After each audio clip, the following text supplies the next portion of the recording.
Saint کی 21 نشستوں پر 6 سال کے لیے ارکان کے انتخاب کے لیے پولنگ جاری ہے۔ ایوان بالا کے انتخاب میں 40 سے زائد امیدوار میدان میں ہیں۔ ایوان بالا میں سینیٹرز کے انتخاب کے لیے قومی اسمبلی اور 2 صوبائی اسمبلیوں میں ووٹ ڈالے جا رہے ہیں۔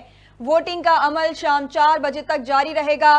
بلوچستان اسمبلی سے تمام 11 امیدوار بلا مقابلہ منتخب ہو چکے ہیں، جبکہ پنجاب اسمبلی سے 7 جنرل نشستوں پر بھی امیدوار بلا مقابلہ منتخب ہوئے ہیں۔ آج ہونے والے انتخاب میں اسلام آباد سے جنرل اور ٹیکنوکریٹ نشست پر 2 امیدوار مد مقابل ہیں۔ اسلام آباد کی 1 ٹیکنوکریٹ اور 1 جنرل نشست پر 4 امیدوار کے درمیان مقابلہ ہوگا۔ اسلام آباد کی ٹیکنوکریٹ نشست پر مسلم لیگ نواز کے اسحاق ڈار اور سنی اتحاد کونسل کے راجہ انصر مد مقابل ہوں گے، جبکہ جنرل نشست پر پیپلز پارٹی کے محمود حسن اور سنی اتحاد کونسل کے فرزند علی شاہ میں مقابلہ ہوگا۔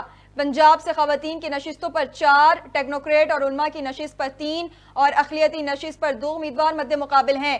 سندھ سے جنرل نشستوں پر 11، خواتین نشست پر 3، ٹیکنوکریٹ پر 4 اور اقلیتی نشست پر 2 امیدواروں کے درمیان مقابلہ ہوگا۔ الیکشن کمیشن نے خیبر پختونخوا میں سینٹ کے انتخابات ملتوی کر دیے۔ News studio